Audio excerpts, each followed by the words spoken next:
Welcome back to the Gentleman's Gazette and our series, Is It Worth It? In today's installment, we talk about Barbour wax jackets and whether they're worth $400 or not, and if you decide on them, whether you should go for the Beaufort style, the Bedale, or the Ashby jacket.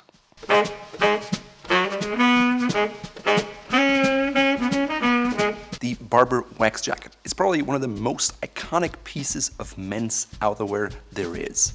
With its casual appearance, its waxed cotton shell that is weather resistant and thorn-proof, it has become a staple in the English gentleman's wardrobe, just like a pair of Hunter Welly's rain boots. By the way, if you want to learn if Hunter Welly's are worth it, please check out this Is It Worth It video here. Barbour wax jackets don't just represent the British country look, but they are great for any kind of outdoorsman who wants to hunt, fish, or just is not afraid of the elements.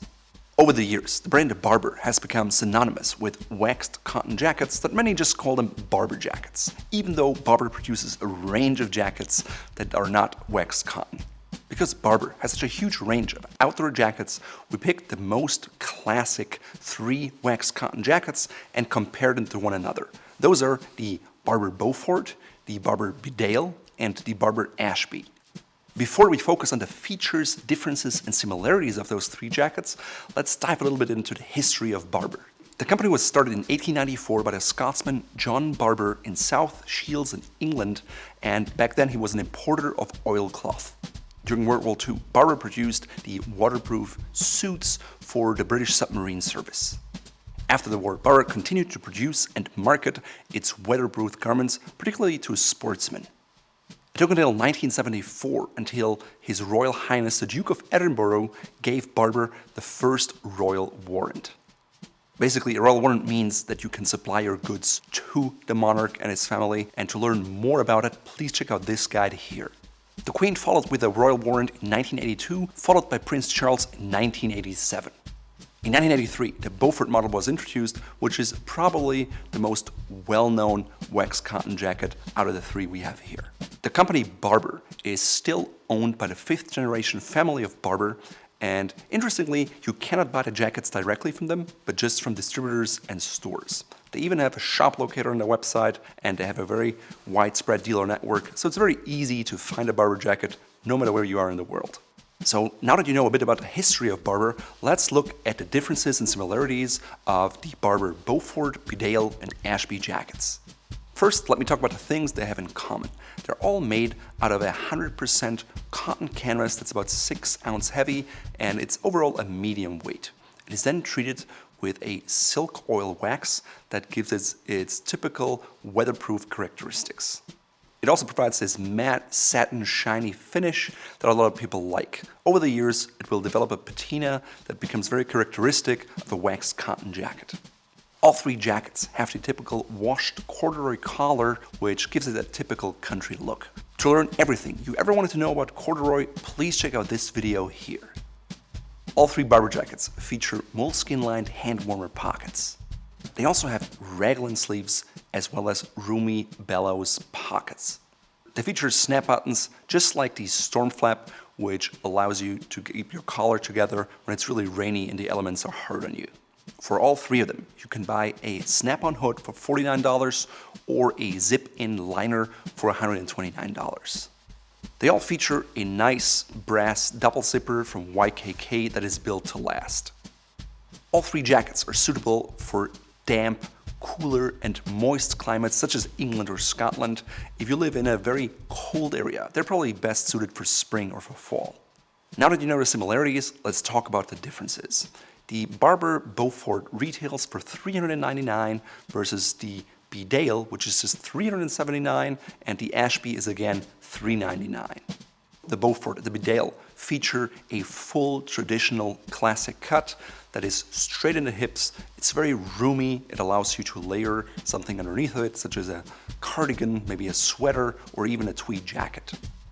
The function definitely dictates the form, so while it may not look very attractive or modern or fashionable, it is meant to give you a great range of movement when you hunt or pursue outdoor activities. The Ashby, on the other hand, is a lot trimmer. It's basically a modernized style of the Bedale that is just slimmer with a slightly longer sleeve, and it's more targeted towards young men who live more of a city life.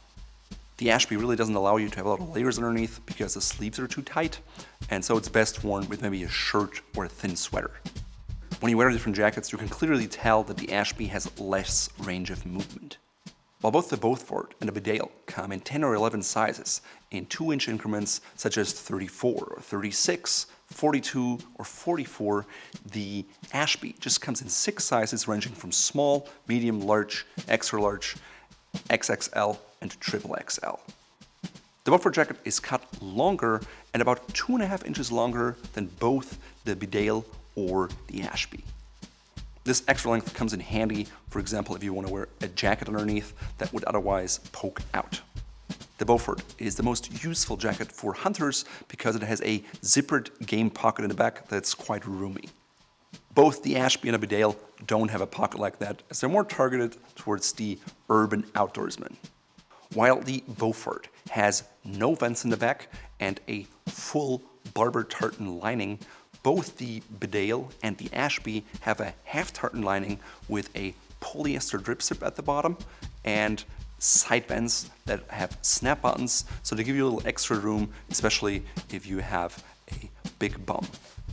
The Barbour tartan is obviously a nod to the founder's Scottish roots. Now, for the Beaufort, that lining is made of 100% cotton, just like the shell. The Bedale, on the other hand, has 100% cotton shell, but a cotton poly blend out of 78% cotton and 22% poly. They have a slightly different feel. The cotton poly blend may be a little more harder wearing, but I haven't worn them out yet, so it's hard to tell.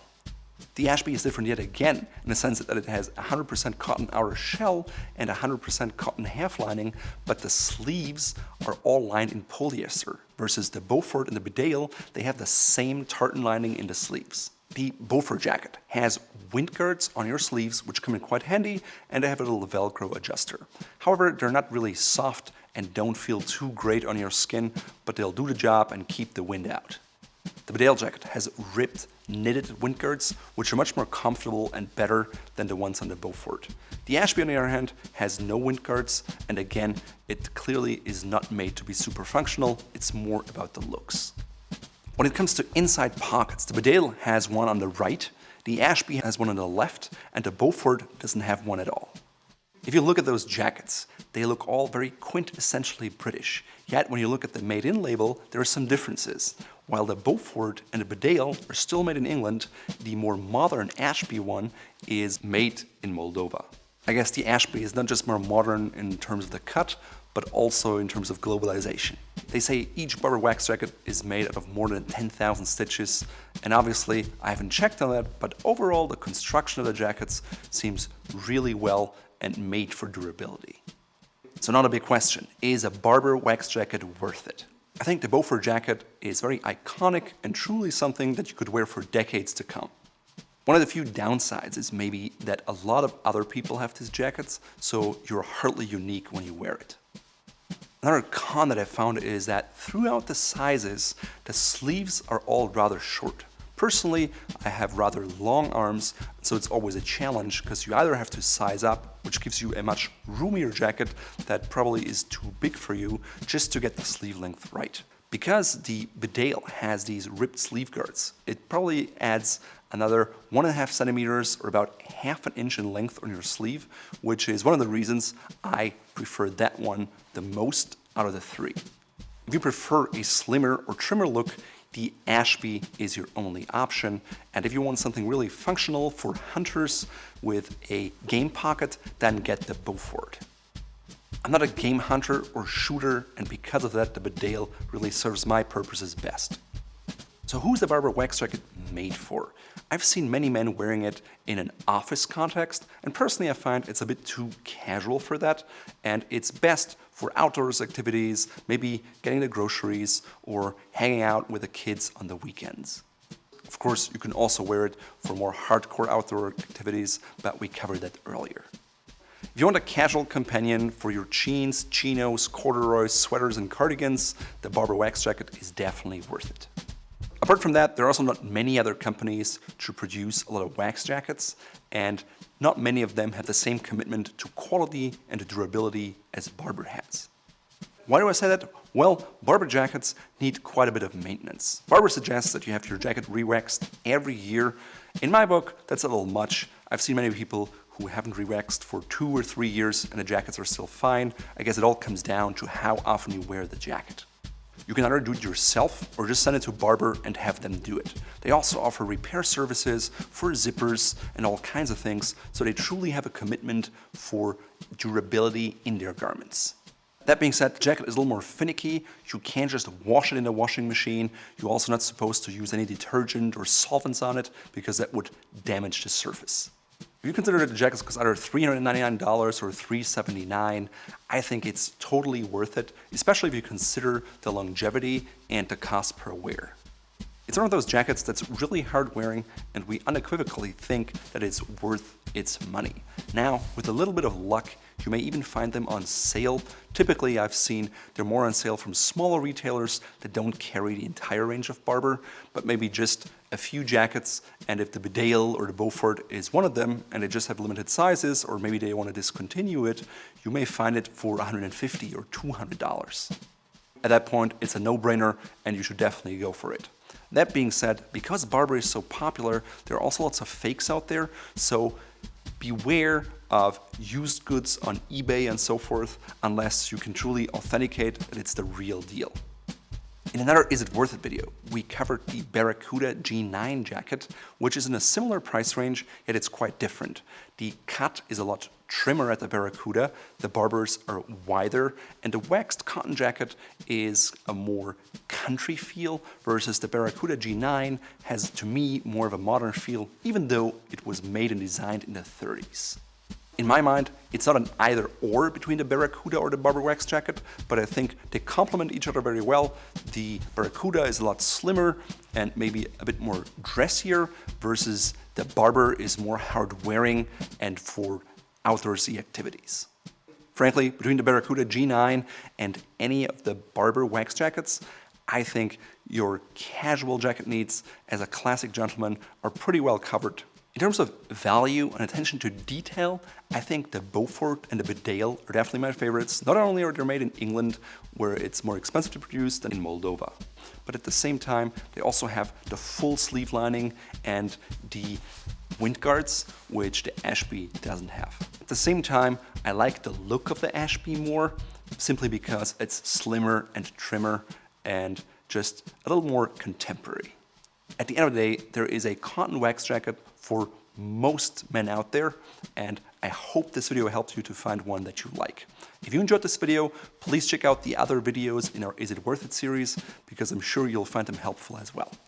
In today's video, I'm wearing a Barbour Bedale in navy blue, a Beaufort in olive dark green, and an Ashby in black. I'm combining them with a pair of really old brown corduroys and Trigger's English country boots, because that's just part of that overall country look. I then combine it with a blue cotton shirt, an ascot from Fort Belvedere, which you can find in our shop here, as well as either a tweed jacket or a green wool cardigan, likewise British. The driving gloves that you can see are all made from Fort Belvedere, come in different colors, and can be had in our shop here.